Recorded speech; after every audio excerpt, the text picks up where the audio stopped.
Just supplementing what Maria said, because you asked would WHO be issuing specific advice. I think in this case we need to re-emphasize that clearly getting vaccinated protects you from serious illness and death, and in the case of many of the vaccines where the data is available, significant impact on your likelihood to infect others or be infected by others. But as Maria said, this is all in the context of the local transmission conditions. So in Australia and New Zealand, even when there weren't any vaccines, people could take their masks off because there wasn't any virus.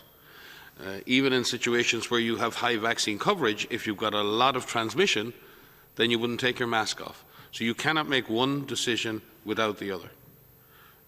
In the instance of a country that wishes to reduce or take away a mask mandate or take away other measures of public health and social measures, that should only be done in the context of considering both the intensity of transmission in your area and the level of vaccination coverage. Now, obviously, if you have high vaccination coverage, you should have low community transmission. But we're in a strange period of transitioning as vaccination coverage increases and as transmission levels go down.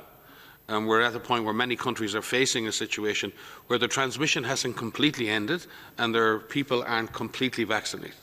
And that's where we are on the curves. One is meeting the other. And as long as we can sustain the public health measures, as long as we can keep the distance and as long as we can reduce exposure while we get vaccination levels to the highest level, then countries will be in a much stronger position when they do get to high vaccine coverage levels to start saying to people, you don't have to wear a mask anymore.